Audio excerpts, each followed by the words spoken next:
మార్కెట్లో ఏ కోర్స్ చేసినా రెండేళ్ల ముచ్చటే. కానీ ఏఐ అండ్ డేటా సైన్స్ నేర్చుకుంటే రాబోయే 10 ఏళ్ల వరకు మీ కెరియర్ కి తిరుగుండదు. అది ఒక్క ఇన్నోమాటిక్స్ తోనే సాధ్యం. Hi, welcome to iDream sports. 60 రోజుల పాటు జరిగిన ఐపీఎల్ ఎట్టకేలకు తుది అంకానికి చేరుకుంది. ఆర్సీబీ, గుజరాత్ ఫైనల్కి వచ్చి చేరాయి. ఇప్పుడు ఈ రెండు జట్లలో ఏది టైటిల్ కొట్టద్దో పెద్ద సస్పెన్స్గా మారింది. అయితే ఇప్పటి వరకు జరిగిన మ్యాచ్లు కూడా, రీసెంట్గా జరిగిన ఆర్ఆర్ గుజరాత్ ఆ మ్యాచ్ కూడా ఎంతో ఇంట్రెస్టింగ్గా సాగింది. ముఖ్యంగా వైభవ్ సూర్యవంశీ, ఆ పిల్లాడి వయసు 15 సంవత్సరాలు, కానీ అతను కొట్టే షాట్లు, అతని ఆట చూస్తుంటే అసలు అందరూ మంత్రముగ్ధులైపోతున్నారు. మరో సచిన్, మరో కోహ్లీ ఇలాంటి పేర్లతో కంపేర్ చేస్తున్నారు. సో ఈ నేపథ్యంలో ఫైనల్ ఎలా జరగబోతుంది, అలాగే సూర్యవంశీ బ్యాటింగ్ ఆ తీరు గురించి, ఆ టెక్నిక్ గురించి, ఇలాంటి అన్ని విషయాలు తెలియజేయడానికి స్పోర్ట్స్ అనలిస్ట్ రామచంద్ర గారు మనతో ఉన్నారు. వారిని అడిగి మరిన్ని విషయాలు తీసుకుందాం. హాయ్ సార్, నమస్తే. నమస్తే సార్.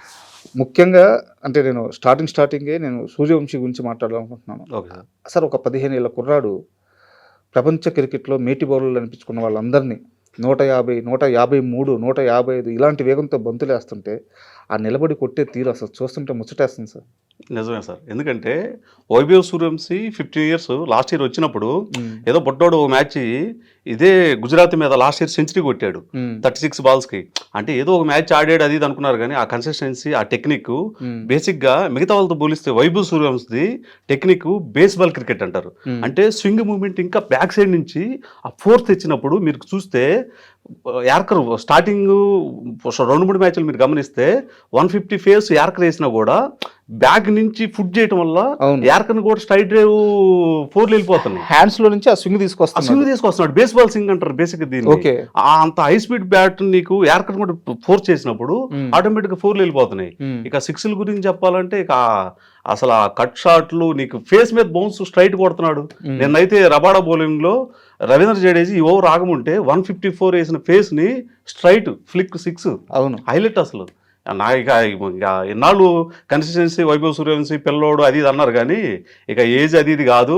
ఒకప్పుడు సచిన్ టెండూల్కర్, సౌరవ్ గంగూలీ, కోహ్లీ, తర్వాత ఇండియన్ ఫ్యూచర్ సూపర్ స్టార్ అంటే ఇక వైభవ్ సూర్యవంశీ నిన్న మ్యాచ్ ద్వారా తేలిపోయింది. అంటే నేను ఈ మాట అంటే మరీ ఓవర్ అనిపించచ్చు, కానీ 98, 99 నుంచి ప్రాపర్గా నేను క్రికెట్ చూస్తున్నాను. 1998, 99 నుంచి నేను ఎంతో మంది హిట్టర్స్ని చూశాను. నేను క్రిస్ గేల్ని చూశాను, మెక్కలంని చూశాను, షహ్వాగ్ని చూశాను. ఇలాంటి ఆట ఇన్నేళ్ళు నేను క్రికెట్ చూడడం స్టార్ట్ చేసినప్పుడు ఇన్నేళ్ళు నేను ఎప్పుడు చూడలేదు. ఇలాంటి ఒక ఆట, ఇలాంటి ఒక విధ్వంసం ప్రతి మ్యాచ్లో. అవును.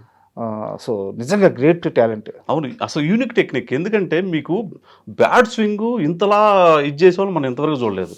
నిన్న మీరు గమనిస్తే 31 బాల్స్ ఫస్ట్ టైం చాలా తక్కువగా ఆడాడు. 2 ఇయర్స్ ఎంట్రీ అయిందో వచ్చి 31 బాల్లో 50, ఆ తర్వాత 14 బాల్లో 46 కొట్టాడు. ఈ ఇన్నింగ్స్ ఏంటంటే హైయెస్ట్ బాల్స్ ఫేస్ చేయడం. అవును, ఫస్ట్ టైం నీకు 31 బాల్స్ 40 బాల్స్ ఆడిందే లేదు ఇప్పుడు దాకా 2 ఇయర్స్ లో. 40 చివరికి 213 స్ట్రైక్ రేట్ ఉంది. మళ్ళీ చూడండి, నిన్న మీరు వాళ్ళ బాడీ లైన్ అసలు ఎంతలా ఇబ్బంది పెట్టారు గుజరాత్ వాళ్ళు. అయినప్పుడు కూడా 213 స్ట్రైక్ రేట్ తో ఇన్నింగ్స్ క్లోజ్ చేశారు. బట్ ఇది ఎవరన్నా గుజరాత్ ఫ్యాన్స్ ఉంటే బాధపడచ్చు, కానీ ఇది నిజానికి చాలా అభ్యంతరకరమైన అప్రోచ్ ఇది బౌలింగ్లో. 15 ఏళ్ల కుర్రాడు హెడ్కి వేసి బంతులు గురిపెట్టి కొట్టమని చెప్పి వాళ్ళ కోచ్ ఇలా చూపిస్తున్నారు, సైన్ చూపిస్తున్నారు. ఇర్ఫాన్ పఠాన్ కూడా ఒక ట్వీట్ చేశారు, ఆ పిల్లాడు విధ్వంసం చేస్తున్నాడు ఓకే, కానీ 15 ఏళ్ల చిన్న పిల్లాడికి తలకి గురిపెట్టి బాల్ వేయడం అనేది నాలో ఉన్న ఒక తండ్రి దీన్ని ఒప్పుకోలేకపోతున్నాడు అని. Exactly sir. అసలు క్రికెట్లో బాడీ లైన్ అంటేనే నాట్ యాక్సెప్టబుల్. అవును, అలాంటిది ఒక చిన్న పిల్లాడికి. అవును, ఎలా చూస్తారు దీన్ని? ఇది మీరు చెప్పింది కరెక్ట్ పాయింట్ సార్. ఇది కరెక్ట్ కాదు. ఎందుకంటే నేను మ్యాచ్ చూస్తున్నాను సేపు, నెహ్రా వచ్చి హెడ్కి అయ్యండి బాడీ లైన్ 151, 152, 154. మీరు ఎస్ఆర్హెచ్ కానీ ఇంకొకరు ప్లాన్ చేసినప్పుడు అన్ని రకాలు yorker, out of stump, cricket proper bowling వేశారు. పిల్లోడు అన్నట్టు ఒకటే line cross seam body line 150 కంటిన్యూగా 32, 35 బాల్స్ వేశారు. ఎస్ఆర్హెచ్ ఎప్పుడు ఇలాంటి అప్రోచ్ తో ఆ మ్యాచ్ లో ఇంకా ఫాస్ట్ గా ఆడాడు.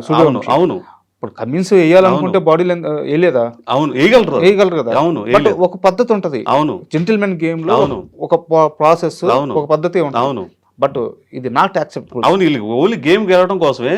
నేను మ్యాచ్ చూస్తే ఎవరికైనా అర్థమైంది. Vaibhav Suryavanshi versus GT bowlers, మొత్తం 4 to 5 బౌలర్స్. సూర్యవంశీ అవుట్ అయిన దాకా మీకు లాస్ట్ ఓవర్ స్పిన్ ఇచ్చారంటే చూడండి, సెంచరీ కూడా కొట్టనివ్వకుండా రబాడాని 20th ఓవర్ వేసి ఆ రబాడాని తీసుకొచ్చి 18th ఓవర్ వేయించారు. అంతలా భయపడిపోయారు. దీనివల్ల వైభవ్ సూర్యవంశీ విలువ ఇంకా పెరిగిపోయింది. ఇంకా ఆ బాడీ లైన్ హెడ్ గేండ్ అని అదేమన్నా ఫుట్బాల్ కోచ్ లాగా 11 మంది ఆడే క్రికెట్లో ఒకరిని టార్గెట్ చేయడం అనేది మీరు చెప్పినట్టు ఇది ఏమాత్రం కరెక్ట్ కాదు సార్.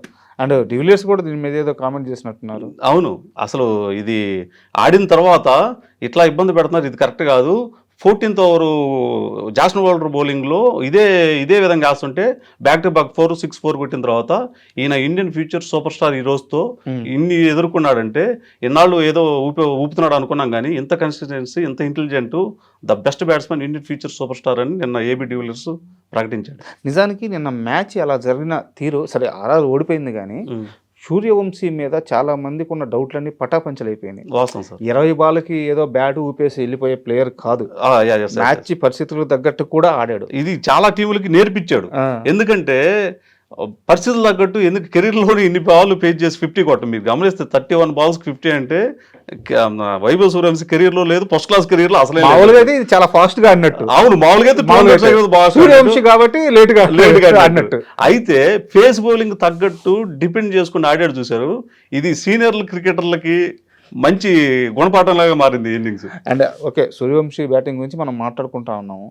ఆర్ఆర్ యాజ్ ఎ టీమ్గా ఒక 15 ఏళ్ల కుర్రాడి మీద పూర్తిగా డిపెండ్ అయిపోయి ఆడితే అతను ఆడాలి, కొడితే అతను కొట్టాలి, లేదా టీం అంతా ఒక జురలు తప్పించి మిగతా ఎవరన్నా ఆ టీంలో సూర్యవంశీ తరువాత సరిగ్గా ఈ సీజన్ బ్యాటింగ్ ఆడిందే లేదు.